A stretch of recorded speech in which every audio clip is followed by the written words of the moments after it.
Hi అండి. Welcome to cooking with కుమారి. ఈరోజైతే మన వీడియోలో వెజిటేబుల్ టమాటా బాత్ ఎలా చేసుకోవాలో చూద్దాము. పిల్లల లంచ్ బాక్స్లోకైనా ఈజీగా చేసి పెట్టేయచ్చు.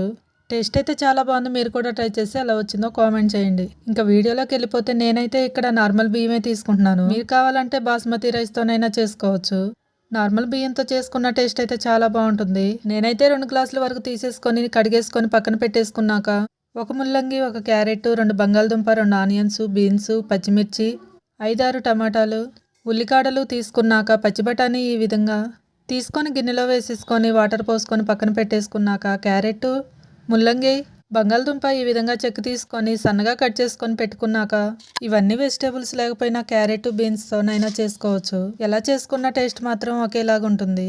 ఆ తర్వాత స్టవ్ వెలిగించుకొని ఒక కుక్కర్ పెట్టుకొని 3 టేబుల్ స్పూన్ ఆయిల్ వేసుకొని ఆయిల్ హీట్ అయ్యాక బిర్యానీ మసాలాలు వేసుకున్నాక కట్ చేసి పెట్టుకున్న ఆనియన్, పచ్చిమిర్చి కూడా వేసుకొని ఆనియన్, పచ్చిమిర్చి కొంచెం వేగాక కట్ చేసి పెట్టుకున్న వెజిటేబుల్స్ అన్నీ కూడా వేసుకొని మొత్తం కలిపేసుకున్నాక మూత పెట్టుకొని 10 to 15 మినిట్స్ మగ్గించుకునే లోపు ఒక మిక్సీ జార్ తీసుకొని టమాటాలు కట్ చేసుకున్నాక కొత్తిమీర కూడా వేసుకొని ఈ విధంగా మిక్సీ పట్టుకొని పక్కన పెట్టేసుకున్నాక మూత తీసుకొని ముందుగా కట్ చేసి పెట్టుకున్న ఉల్లికాడలు కూడా వేసుకున్నాక కావాలంటే ఉల్లికాడలు వేసుకోవచ్చు, లేదంటే స్కిప్ చేసుకోవచ్చు. వేసుకున్నాక మొత్తం ఒకసారి కలిపేసుకొని 2 మినిట్స్ మగ్గించుకున్నాక ముందుగా రెడీ చేసి పెట్టుకున్న టమాటా పేస్ట్ కూడా వేసుకొని 1 టేబుల్ స్పూన్ అల్లం వెల్లుల్లి పేస్ట్ కూడా వేసుకొని చిటికెడు పసుపు, 2 స్పూన్ల వరకు కారం వేసుకొని మొత్తం ఒకసారి కలిపేసుకున్నాక మీడియం ఫ్లేమ్లో 5 మినిట్స్ మగ్గించుకోవాలి. పిల్లలు వెజిటేబుల్స్ తినమంటే అస్సలు తినరు, కానీ ఇలా చేసి పెట్టారంటే ఖచ్చితంగా తింటారు.